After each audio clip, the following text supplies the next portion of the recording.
Mark was a college student living in Indiana. His house was tucked away near a wooded area, quiet and still during the day. But at night, the woods gave the place an eerie, unsettling vibe. Out back, just beneath the patio, there was a hot tub, and that's where everything happened. It was Saturday night, March 29th, just after 12:30 a.m. Spring break was winding down, and the reality of classes starting back up was creeping in. Mark had invited over his three closest friends, Kyle, Keenan, and Derek. They were spending one last night together before school took over again. The four of them were in the garage, blasting music, playing pool, and having a few drinks. The atmosphere was light, full of laughter, jokes, and that bittersweet end-of-break energy. It felt like one of those nights that would stick in your memory for all the right reasons. At some point, Kyle suggested they hit the hot tub. The night air was cold, which made the idea of slipping into warm, bubbling water sound even better. Everyone agreed. They threw on their swim trunks, grabbed their drinks, and made their way to the hot tub. The steam rose into the chilly night as they sank into the warmth. The water was perfect. They cracked jokes, shared stories, and let the night take its course, unaware that something was about to shift. None of them were paying attention to the time. They were too caught up in conversation and the warmth of the water. But then they heard something, a sharp crack, the sound of branches snapping. It came from the woods, and it wasn't random. It sounded like footsteps, heavy, deliberate, too controlled to be an animal. Everyone fell silent. They glanced around, eyes scanning the tree line behind the house. Keenan tried to play it off, saying it was probably nothing, maybe a deer or the wind. The others laughed nervously, but it was the kind of laugh that only comes out when you're trying to shake off fear. Someone turned the music up louder. They kept talking, pretending like nothing had happened. But about 10 minutes later, something did happen. A man stepped out of the woods. He walked straight into the glow of the patio light, just a few feet from the hot tub. His appearance was jarring. He wore a long black coat, white sweatpants, and a gaming headset that looked completely out of place. His eyes were wide and unblinking. His face was expressionless. Everyone froze. They all jumped, yelling at him, asking who he was and what the hell he was doing there. The man raised his hand slowly, like he was trying not to alarm them, and said, "My name's Seth. I'm 33. He told them he had heard them laughing from the woods and thought he'd come over to hang out. The group stared at each other, completely thrown off, confused, cautious. Mark finally broke the silence and said, he tried to leave, but Seth ignored him. Instead, Seth stripped off his coat, then his shoes, followed by his pants, until he was standing there in just his underwear. Without hesitation, he stepped into the hot tub. The group froze, unsure how to react. Mark, feeling like the situation was surreal, pulled out his phone and began recording. Not for laughs, but because he couldn't believe what was happening. This was the moment he captured on video. What the wait? Hold on. They started questioning Seth, where he came from, if he knew anyone there. All he said was that he'd heard them laughing and wanted to join. Then he dropped something horrifying. He admitted to molesting a child. That changed everything. Instantly, the guys scrambled out of the hot tub, shouting at him to get out. They dragged him from the water. Seth didn't resist. He just stood there, soaking wet, staring blankly. Then, slowly, he turned and walked back into the woods, disappearing into the darkness. No one said a word. The group rushed back inside, slamming the door behind them and locking it tight. Some of them laughed, that weird, nervous kind of laughter you force out when your brain doesn't know how to process what just happened. But Mark and Kyle weren't laughing. Something about it felt wrong, deeply wrong, like it wasn't over. 15 tense minutes crawled by. Then Kyle spoke up. We should probably go back out and lock the hot tub cover. Mark hesitated, but eventually nodded. Yeah, okay. They grabbed flashlights and stepped out onto the patio. The air felt colder now, heavier somehow. The party energy from earlier was long gone, replaced with a silence that seemed to press in from all sides. And that's when Mark saw it. A phone lying next to the hot tub. He picked it up. The screen lit up. Whatever was on the lock screen made Mark freeze. And then, suddenly, he dropped the phone like it had burned him. He didn't say what he saw, just shook his head and muttered, "He's coming back. I swear he's coming back." They ran back inside, breath quickening, and told the others. Everyone tried to stay calm, but tension was building like static in the air. And then, Talp, talp, tap. A slow, rhythmic knocking on the window. Mark didn't even need to check. He already knew. He walked to the curtain, slowly, pulled aside, and there he was, Seth, standing inches from the glass. His skin looked pale under the porch light. His eyes were wide, unblinking, and stretched across his face was a smile that didn't belong there. He didn't say a word. He didn't move. He just stared. Mark shouted for Kyle. Kyle rushed in and immediately called the police. Meanwhile, Mark grabbed a baseball bat and headed for the front door. He flung it open and yelled out into the night, "Seth, take your phone and get the hell out of here."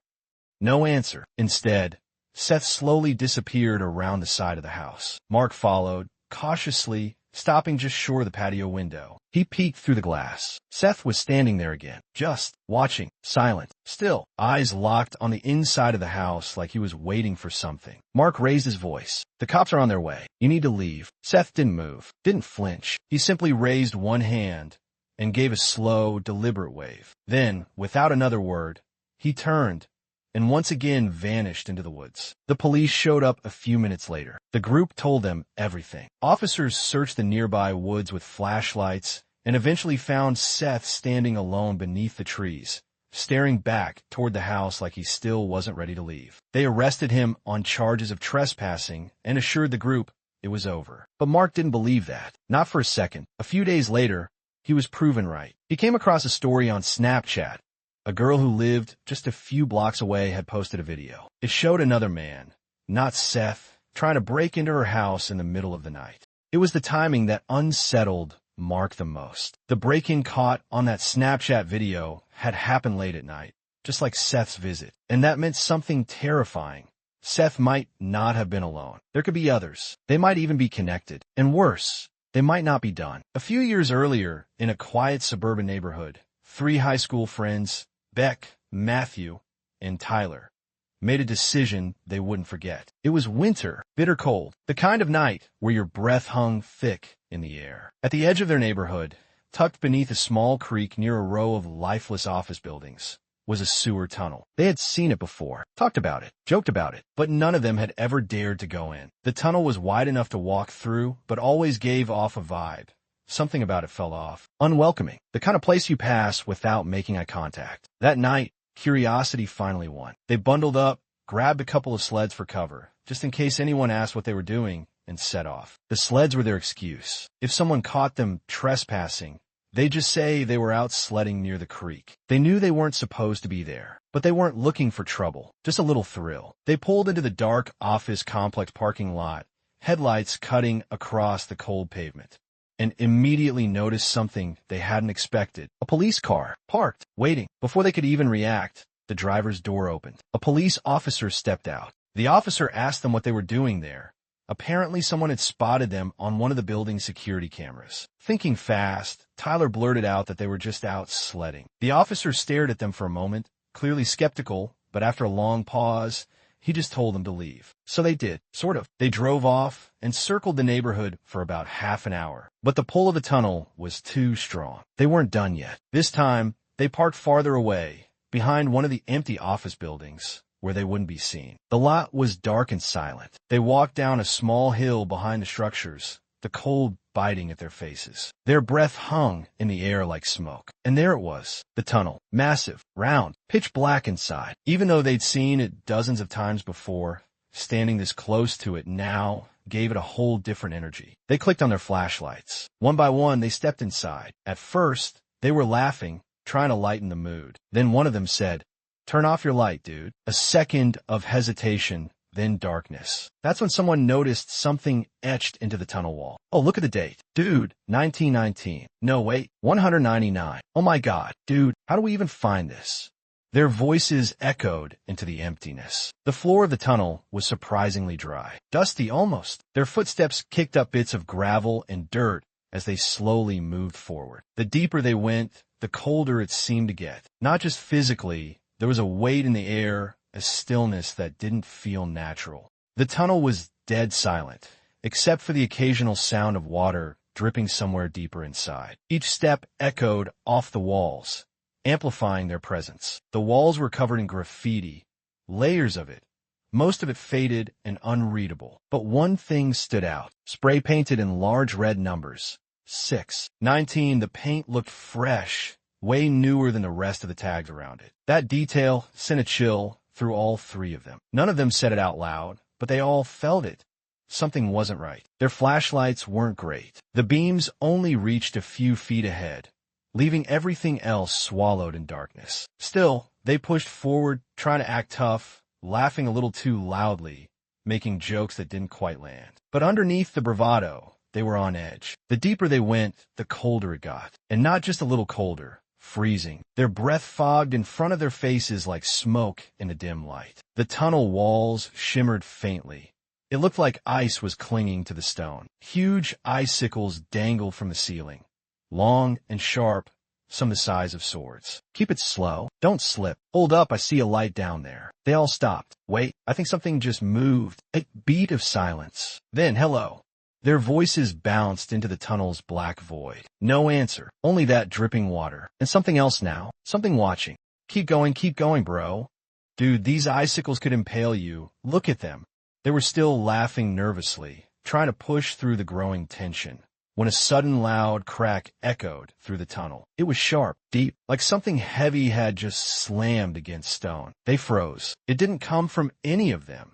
It was farther down, beyond the reach of their flashlights. Too far to see, but not too far to hear. Panic hit all at once. They turned and bolted, slipping on the icy floor, bumping into each other, sliding against the walls as they scrambled to get out. Their footsteps echoed in a chaotic rhythm of panic. When they finally burst back outside into the freezing night, they were out of breath, shaking, adrenaline spiking through their veins. That's when Beck suddenly stopped and patted his jacket. My phone, he gasped. He dropped it somewhere inside while they were running. Tyler and Matthew immediately shook their heads. Forget it, man. Leave it. Not worth it. Neither of them wanted to go back in. But Beck wasn't hearing it. Without another word, he grabbed his flashlight, took a deep breath, and turned toward the tunnel. Reluctantly, the others followed, but their steps were slower, hesitant. The tunnel felt different now. Heavier, darker. There was a pressure in the air, like the space itself had changed. As if something was awake now.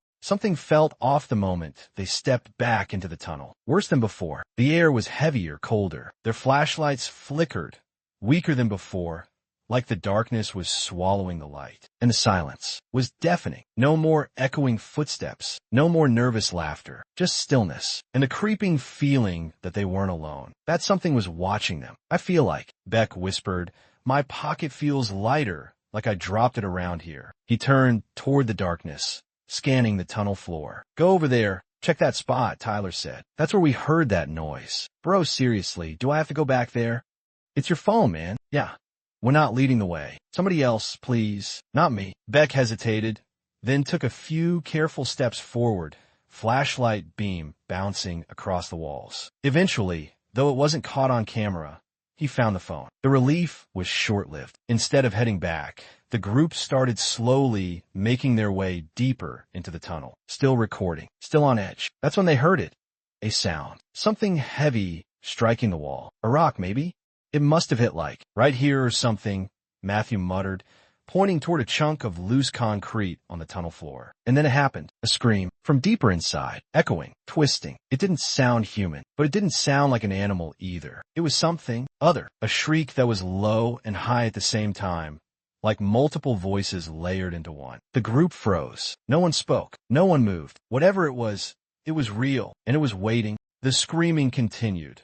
Layered voices, shrill and distorted, echoing violently off the tunnel walls. It sounded like more than one thing was screaming at once, and it was getting closer. They didn't wait around to find out. Without a word, they turned and ran. No talking, no looking back, just the sound of their footsteps pounding against concrete, slipping and sliding through the icy tunnel floor. When they finally reached the exit, they burst out into the cold night, gasping for air. They dove into the car, slammed the doors shut, and peeled out of the parking lot without looking back. The drive home was mostly silent. No jokes this time. No nervous laughter. Just wide eyes and pounding hearts. They thought it was over. They were ready to leave it behind, pretend it never happened. But later that night, something strange happened. Beck's doorbell rang. Twice. It was late, well past midnight, and no one in their right mind would be stopping by. Beck's dad went to answer it. But when he opened the door, No one was there. No car pulling away. No footsteps on the porch. Just quiet. This, of course, leads to the question, were the boys followed home that night? Or was it just a terribly timed prank? A harmless ding-dong ditch? That part remains a mystery. What isn't a mystery is what they heard down there, and what they caught on camera. They all heard the scream. They all saw the same things. And whatever it was, it felt like something they were never meant to find. In April of 2022, a man named Connor accepted a construction job far from home. It was part of a 3-month contracted accommodation program. The pay was solid, not life-changing, but enough to make a difference, and he needed every dollar. Things hadn't been great financially. What made the job even more appealing was that he'd be working alongside his longtime friend, Jim. The two figured it could be a good change of pace, decent money, time away from the usual grind, and maybe even a little peace from the chaos back home. The work itself wasn't bad. A few weeks in, Connor had settled into the routine comfortably, but the area they were stationed in was isolated, deep in the rural countryside, miles from anything resembling a town. The road stretched endlessly, twisting through woods and empty fields. It wasn't uncommon to drive 10, even 15 minutes without passing another house. To some, that kind of setting might be unnerving, but not to Connor. He'd always had a love for the outdoors. He saw the silence and seclusion as an opportunity to unplug, to reset. Most of the guys he worked with spent their weekends getting drunk, try to kill time until Monday rolled back around. But not Connor. He had different plans. He craved solitude. He wanted quiet. So when Friday rolled around, Connor packed his gear and set out for a quiet weekend of hiking and camping deep in the woods. Just 5 minutes from his temporary accommodations, a narrow trailhead marked the entrance to the forest. Within 20 minutes, he was completely enveloped by trees. The only sounds were the wind weaving through the branches and the steady crunch of his boots on the dirt path. As he walked, he lit up a couple joints, letting the tension of the past weeks melt away. The isolation was comforting at first, but around 7 p.m., the forest began to change. The sun dipped below the treetops, casting long, creeping shadows across the trail. The air turned cooler. It was time to find a place to set up camp. That's when something strange caught his attention. There was a scent in the air, the distinct smell of burning firewood, and with it, a faint haze of smoke drifting lazily between the trees. At first, Connor didn't think much of it. Maybe another camper, maybe a local. But then, just barely in the corner of his vision, he saw it, a faint orange glow flickering deep in the forest. His curiosity piqued, and with confidence fueled by years of combat sports training and a lifetime of outdoor experience, Connor stepped off the trail and moved toward the source. He wasn't afraid. Not yet. But the deeper he went, the stranger it all became. As he pushed through a thicket, something metallic caught his eye. Then another. Then more. Shopping carts. Dozens of them. Tied to trees with thick rope. Some hanging from branches. Others bent and twisted into grotesque shapes. Suspended like rusted relics of some forgotten ritual. It didn't look like a campsite. It looked like something meant to be found. Something meant to unsettle. Connor reached for his phone, raising it with shaking hands to snap photos. He needed proof. No one would believe this. Then, just beyond the glow of the firelight, something else caught his eye. Directly above the fire, suspended from a heavy branch, was an old, charred duck ornament. The kind you'd see on a porch or in a garden. But this one was blackened with soot, melted in places, and nestled in the duck's back was. In the center of the duck ornament's back was something Connor hadn't noticed at first. A scorched baby doll. It was half melted, limbs warped by heat, the plastic bubbled and disfigured. Its glassy eyes stared blankly through the rising smoke. Connor took a photo of it, too. But the longer he looked, the more uneasy he became. His chest tightened. His breath shortened. The fire was still roaring, fresh, recently tended. Empty water bottles were scattered nearby, along with the faint outline of boot prints in the dirt. Someone had been here, maybe still was, maybe even watching. A surge of instinct told him to turn around, to walk back to the trailhead and forget any of this had happened. But something, curiosity, pride, or stubbornness, made him keep walking. It's nothing, he told himself. Just some weird loner. Maybe drunk, probably harmless. Still, he kept checking over his shoulder. More than once. 20 minutes passed. He'd put some real distance between himself and that strange clearing. But the forest felt no less oppressive, and daylight was slipping away fast. He needed firewood before darkness fully set in. Connor stepped off the trail again, scanning for dry branches and kindling. He wasn't worried. He had emergency firewood in his pack, but it wouldn't last the whole night. He needed more. By the time he finished gathering and setting up camp, it was close to 9 p.m. His tent was up. A small fire crackled at the center of his site. He wrapped a steak and a potato in foil and nestled them into the glowing embers. He lit another joint, letting the haze smooth out the lingering nerves. For a while, everything felt okay again. After eating, he leaned back near the fire, the comforting crackle lulling him into stillness. He turned on a pre-downloaded playlist of true crime podcasts, cold case files, distant voices whispering unsolved horrors through the night air. There was no cell service out here, no pings, no distractions, just static-filled narration and the flicker of firelight painting shadows on the trees. Eventually, he drifted off, but it didn't last. Connor woke suddenly. The air inside the tent was cold, much colder than before. The fire had burned down to faint orange coals. He checked his phone. 4 a.m. He laid still, confused, unsure of what had pulled him out of sleep. And then he heard it, whistling. A slow, eerie tune floated through the trees. Whistling. It was faint, off-key, and carried on the wind like something meant to be heard. Connor froze. His body wouldn't move. It was like something inside him had shut down. He lay there in the tent, completely still, listening as the sound crept closer. Then, the whistling stopped. What followed was worse. Footsteps, soft, fast, light, and quiet, circling the tent. He couldn't see anything, but he could hear it. The crunch of dry twigs, the subtle shift of leaves. Whoever, or whatever, was out there was close. Connor's heart pounded in his throat, and for a moment he couldn't breathe. Then suddenly, like a switch flipped inside him, his body snapped into motion. He jumped up, shoved his feet into his boots, and burst out of the tent. What he saw twisted the fear into something primal. The footsteps had come from the direction of the trailhead, the way back to safety. Whoever was out there had cut him off. His only option was to go deeper into the woods. He ran,